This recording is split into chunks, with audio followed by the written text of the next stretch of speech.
Hello friends, मैं doctor नीलम आपका अपने चैनल स्टडी एंड रिसर्च में स्वागत करती हूँ। फ्रेंड्स, आज हम स्टडी करने जा रहे हैं डिस्क्रिप्टिव वे में, और जो टॉपिक है वो है मुग़ल काल की प्रशासनिक व्यवस्था। और इस व्यवस्था से बहुत सारे प्रश्न पूछे जाते हैं, तो इसमें आपको बहुत से इम्पॉर्टेंट फैक्ट मिलेंगे जो कि आपके हिस्ट्री एग्ज़ाम के लिए बहुत ही ज़रूरी है। तो चलिए अपनी स्टडी को आगे बढ़ाते हैं। इस तरह का वीडियो पसंद आता है तो लाइक शेयर सब्सक्राइब करें। सब्सक्राइब करने के बाद बेल आइकन की घंटी को जरूर प्रेस कर लें, ताकि इस तरह का वीडियो जब भी अपलोड करूं उसका नोटिफिकेशन आसानी से मिल सके। और अगर आपने पिछले वीडियो नहीं देखे हैं तो आप डिस्क्रिप्शन बॉक्स में जाएं, वहां पर प्लेलिस्ट बना हुआ है डिस्क्रिप्टिव स्टडी के नाम से, और लिंक दिया गया है। लिंक के माध्यम से आप प्राचीन इतिहास से लेकर मिडिवल पीरियड तक सभी वीडियोज़ देख सकते हैं। तो मुग़ल कालीन प्रशासनिक व्यवस्था की जब बात आती है तो सबसे पहला जो नाम आता है वो आता है मनसबदारी प्रथा का। तो चलिए इसे समझते हैं। मुग़ल कालीन सेना मनसबदारी प्रथा पर आधारित थी। अकबर ने मनसब प्रथा की नींव डाली, उसका वैज्ञानिक ढंग से यथाशक्ति संगठन किया। साधारणतया मनसब का अर्थ पद अथवा प्रतिष्ठा से था। तो अर्थ काफ़ी पूछा जाता है, तो पद और प्रतिष्ठा से तात्पर्य था, या अर्थ कह सकते हैं मनसबदारी शाही सेवा में पदवी धारण करने वाले व्यक्ति मनसबदारी शाही सेवा में पदवी धारण करने वाले व्यक्ति होते थे। अकबर के शासनकाल में सबसे कम मनसब जो था वो था 10 का, और सबसे ऊंचा जो था वो था 10,000 का। अकबर के शासनकाल के अंतिम दिनों में इसे 12,000 कर दिया गया, और 5,000 से ऊपर के मनसब शहजादों के लिए सुरक्षित होते थे। जहांगीर और शाहजहां के शासनकाल में मनसबदारों को सरदारों को 8,000 तक की मनसबदारी मिल सकती थी, किंतु शाही परिवार के व्यक्ति को 40,000 तक की मनसबदारी मिल सकती थी। उत्तरकालीन मुगलों के समय में यह सीमा 50,000 तक पहुंच गई। 500 से 250 तक के मनसबदार उमरा कहलाते थे। तो 500 से 250 के उमरा कहलाते थे, ये थोड़ा इम्पोर्टेंट है। 250 तथा उसके ऊपर के मनसबदार उमरा ए आजम, ध्यान रखिएगा, इसके बीच उमरा कहलाते थे, और जब इससे ऊपर जाता है तो उमराए आजम कहलाते थे। मनसबदारों को वेतन में नगद रकम मिलती थी। वेतन में जागीरें भी दी जाती थी, परंतु वह इसे अधिक समय तक अपने पास नहीं रख सकता था। उसकी जागीर एक प्रांत से दूसरे प्रांत में बदल दी जाती थी। वतन जागीर इसका अपवाद था। काजी और सदर को छोड़कर शेष सभी शाही अधिकारी मनसबदारी प्रथा के सदस्य थे। मनसबदारों को अपने सैनिकों की भर्ती करने की पूरी स्वतंत्रता थी, तथा साधारणतया ये सैनिक उन्हीं की जाति विशेष के होते थे। मनसबदारों के घोड़े को दाग लगाया जाता था। प्रत्येक घोड़े पर 2 निशान होते थे, सरकारी निशान दाएं पुट्ठे पर और मनसबदार का निशान बाएं पुट्ठे पर। ये भी बहुत इंपॉर्टेंट है। 2 निशान होते थे, सरकारी दाएं और मनसबदार के बाएं। मनसबदार को जात व सवार 2 दर्जे दिए जाते थे। केंद्रीय प्रशासन देख लेते हैं। मुगल शासन प्रणाली भारतीय तथा विदेशी प्रणालियों के सम्मिश्रण से बनी थी। यह भारतीय वातावरण में अरबी फारसी प्रणाली थी। औरंगजेब के शासनकाल को छोड़कर प्रजा को प्रायः धार्मिक स्वतंत्रता प्राप्त थी। बादशाह शासन का अधिपति बादशाह होता था। सिद्धांत रूप में उसकी शक्ति अपरिमित थी, परंतु वह अपने सलाहकारों की सम्मति तथा प्रजा की इच्छा पर ध्यान देता था। वह प्रधान सेनापति, न्याय व्यवस्था का सर्वोच्च अधिकारी, इस्लाम का संरक्षक व जनता का आध्यात्मिक नेता होता था। बादशाह यानी शासक की बात कर रहे हैं। फिर अकबर अपनी मुस्लिम व गैर मुस्लिम प्रजा का शासक होने का दावा नहीं करता था, परंतु आध्यात्मिक गुरु होने का दावा करता था।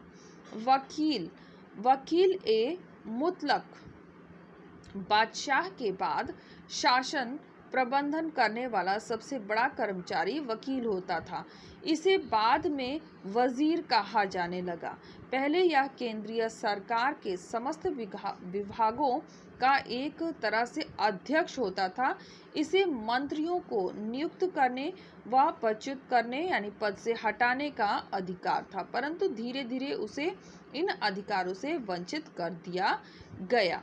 अकबर ने बैरम खां के बाद इस पद को समाप्त कर इसे दीवान, मीर बख्शी, मीर सामा, सद्र 4 अलग भागों में बांट दिया। इसके अधीन 2 सहायक थे, दीवाने खालसा व दीवाने तन। मुगल सेना देख लेते हैं। बादशाह सारी सेना का प्रधान सेनापति होता था। सेना के मुख्य 3 रूप थे। एक तो मनसबदारों की फौज, जिसमें इसमें थोड़ा सा यहाँ पे देखना जरूरी है। दीवाने, जो वह भी हमने वकील की बात की, उसके बाद जो अधिकारी आते हैं उन्हें भी देखते चलते हैं। दीवान या वित्त मंत्री, यह आर्थिक विषयों में बादशाह का प्रतिनिधि था। यह शाही खजाने का प्रबंध और उसके हिसाब की जांच करता था। कर विभाग भी उसके अधीन था। करों की वसूली व उनकी रकम के विषय में वही निर्णय करता था। अकबर के समय पहले मुजफ्फर खां और बाद में राजा डोडरमल, ये इंपॉर्टेंट है, पहले मुजफ्फर खां फिर डोडरमल, शाह मंसूर को दीवान नियुक्त किया गया। इसके 2 सहायक थे, दीवाने खालसा और दीवाने जागीर। अभी जो हमने पढ़ा था दीवाने खालसा। मीर बख्शी देख लेते हैं। मीर बख्शी सेना के सभी अधिकारियों के वेतन की जांच मीर बख्शी करता था। वह सेना का नियंत्रण करता था तथा इस बात का ध्यान रखता था कि मनसबदार लोग अपने घोड़े को ठीक अवस्था में रखें। सभी मनसबदारों की नियुक्ति उसी के विभाग द्वारा होती थी। वह सेना में राजकीय नियमों को जारी करता था तथा घोड़े को दागने तथा मनसबदारों के अधिकार में रहने वाले सैनिकों की संख्या निश्चित करता था।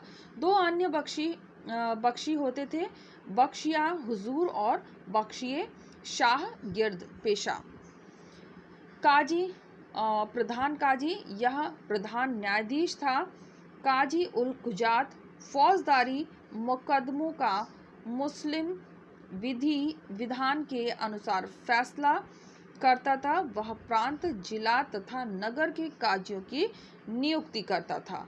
मुफ्ती इसके सहायक होते थे। किसके सहायक होते थे? तो प्रधान काजी के सहायक होते थे।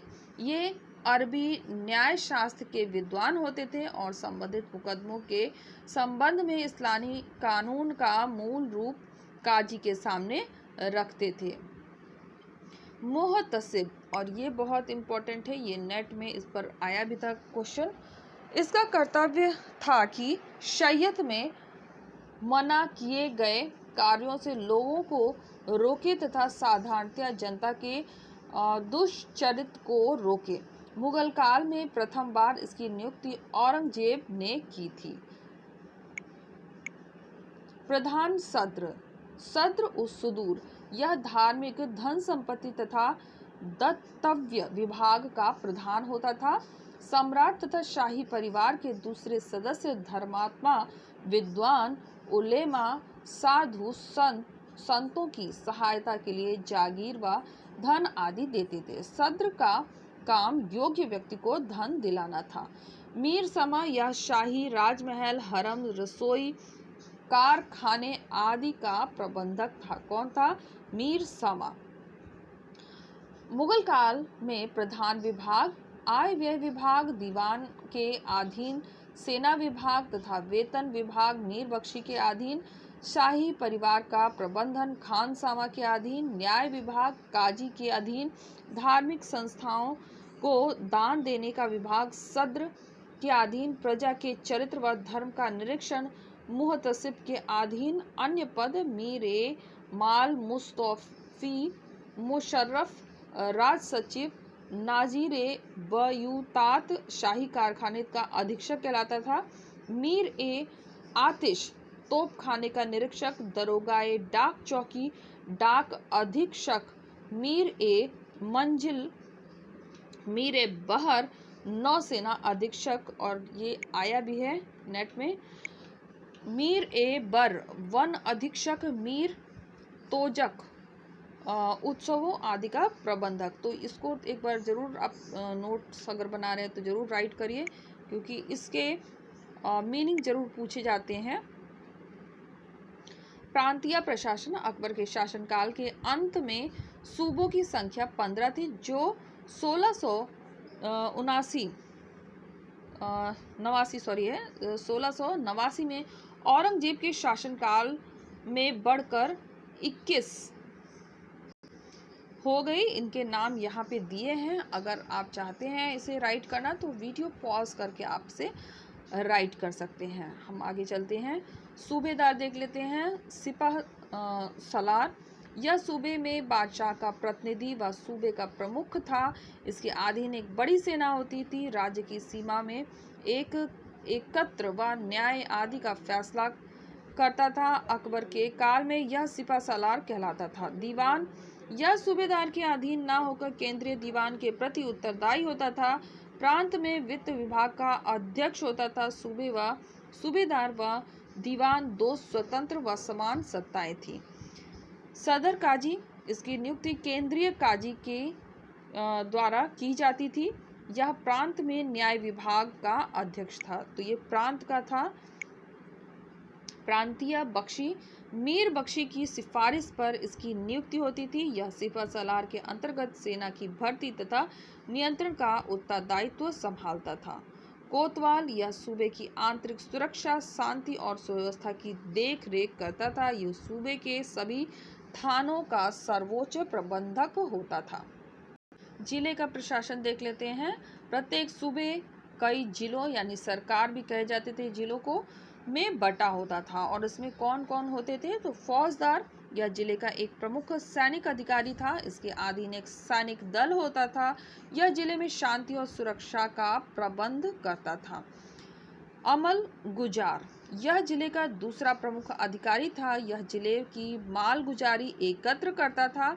कृषकों को तकाबी कर्जा बांटने व वसूलने का अधिकार इसे ही प्राप्त था। किसे? अमल गुजार को। इसे आय व्यय की मासिक रिपोर्ट दरबार में भेजनी पड़ती थी। यह जिले की संपूर्ण आय शाही खजाने में नियमित रूप से भेजता था। वित्तीय कची, यह अमल गुजार के प्रमुख सहायकों में से एक था। इसे कृषि संबंधी जरूरी कागजात व आंकड़े तैयार करने पड़ते थे। यह पटवारी व मुखियों के रिकॉर्ड का निरीक्षण करता था। शिकदार, ये बहुत इंपॉर्टेंट है। शिकदार पर क्वेश्चन बनता है टीजीटी में, अगर आप देखेंगे तो इस पर बना हुआ है। यह परगने का प्रमुख अधिकारी होता था। परगने में शांति एवं सुव्यवस्था की स्थापना के लिए काश्तकारों द्वारा खजाने में जमा करने के लिए लाए गए माल गुजार के रुपयों को संभालता था।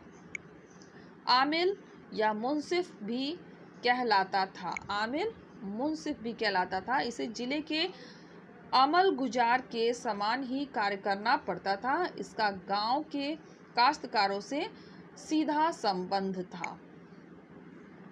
फतेदार, यह परगना का खजांची होता था। कारकुन, ये क्लर्क का काम करता था। कारकुन क्लर्क का काम करता था।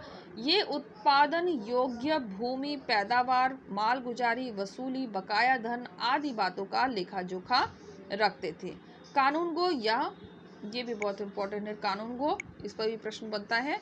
यह परगने की सभी पटवारियों का अफसर होता था और परगने की पैदावार, माल गुजारी आदि बातों का लेखा रखता था। मुगल सेना एक बार देख लेते हैं। बादशाही सारी सेना का प्रधान सेनापति होता था। बादशाह, सेना के मुख्यतः 3 रूप थे। एक तो मनसबदारों की फौजें, जिसमें दाखिले सिपाही और कुमकी सिपाही अर्थात बार अबूर्द, उनके ऊपरी भी शामिल होते थे। और अहदी वह या वे सभ्य सिपाही जिन्हें मनसब नहीं मिल सकती थी। नंबर 3 पे है राजपूत राजाओं के सहायक सेनाएं। ये वे सेनाएं थी जो लड़ाई के समय साम्राज्य की ओर से लड़ती थी। ये बड़ी उपयोगी सिद्ध हुई। और जो इसमें स्मरणीय तथ्य है वो भी एक बार वॉच कर लेते हैं। सेना 5 भागों में विभाजित थी: पैदल, घुड़सवार, तोपखाना, हाथी और जल सेना। पैदल ये 2 प्रकार की थी: अश्शाम और सेहबंदी। अश्शाम, इसके पास तलवार व छोटा भाला होता था। इसके युद्ध का महत्व नाम मात्र का था। सेहबंदी ये बेकार लोगों में से भर्ती कर लिए जाते थे और प्रायः मालगुजारी वसूलने में मदद करते थे। ये फौजियों की अपेक्षा नागरिक पुलिस का काम अधिक करते थे। घुड़सवार 2 प्रकार के होते थे, एक तो बारगी और एक सिलेदार। इन घुड़सवारों को साज का सारा सामान सरकार से मिलता था। सिलेदार ये अपने घोड़े और अस्त्र शस्त्र स्वयं लाते थे। इनको बारगी से अधिक वेतन मिलता था। तोपखाना, इस विभाग में बंदूकची या बंदूक चलाने वाले सशस्त्र सैनिक होते थे। मुगल तोपखाने जिनसी तथा दस्ती नामक 2 विभाग में बटा हुआ था। तो ये नाम बहुत इंपॉर्टेंट है।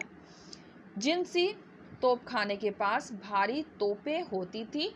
दस्ती तोपखाने के पास हल्की तोपें और कड़ा बिन बंदूक होती थी। हस्ती मतलब हाथी सेना। अकबर को हाथियों का बड़ा शौक था। अकबर अपनी सेना के लिए जिन हाथियों का प्रयोग करता था उन्हें खास कहा जाता था। ध्यान रखिएगा, खास कहा जाता था जिन हाथियों का ये प्रयोग करता था। जल सेना, मुगल अपनी निजी जल सेना नहीं रखते थे। उन्होंने पश्चिम तट की रक्षा का भार अबसीनियों तथा जंजीरा के सिद्धियों को सौंप रखा था। पूर्वी बंगाल का सरदार अनेक नावों का बेड़ा रखा करता था। नाव का निरीक्षक मीर बहाल कहलाता था। सरकार के पास बहुत बड़ी संख्या में निजी नावें नहीं रहती थी। इसमें कुछ शब्दावलियाँ भी बहुत इंपॉर्टेंट है, तो एक बार शब्दावली भी हम लोग चेक कर लेते हैं और इसके बाद ये टॉपिक हमारा यहाँ से आज फिनिश हो जाएगा। खालसा भूमि, राज्य के सीधे नियंत्रण में रखने वाली भूमि को खालसा भूमि कहते थे। जमींदार जोर तलब, जमींदार जो केवल बलपूर्वक ही राजस्व की भरपाई करते थे। फिर खानजादा, अमीर के संबंधी पुत्र, आइन, सरकारी कानून, जब्त, पैमाइश के आधार पर राजस्व निर्धारण की विधि को जब्त कहा जाता था। तकाबी होता था सरकार द्वारा किसानों को दी गई पेशगी रकम। सुयूरगल, मुगल बादशाह द्वारा दिए गए भत्ते, नगद भुगतान, अनुदान को कहा जाता था। शेखजादा, भारतीय मुसलमान शेखजादा कहलाते थे। रय जिन्स के रूप में राजस्व दर की तालिका। पोलीगर दक्षिण भारत का छोटा मुखिया। पटवारी गांव का लेखपाल। तैबाकी हस्तांतरण हेतु आरक्षित क्षेत्र। मुंसिफ स्थानीय न्यायिक आधिकारिक मुंसिफ कहलाते थे। मौजा राजस्व गांव। मदते माशा, ये बहुत इंपॉर्टेंट है। विद्वान अथवा धार्मिक लोगों की सहायता के लिए सरकार द्वारा निर्धारित राजस्व परोपकारी संस्थान था। मदते माशा। कुलकर्णी, गांव का लेखापाल। अलतमगा, सरकारी अनुदान को कहा जाता था। ये जहांगीर से आरंभ हुआ था।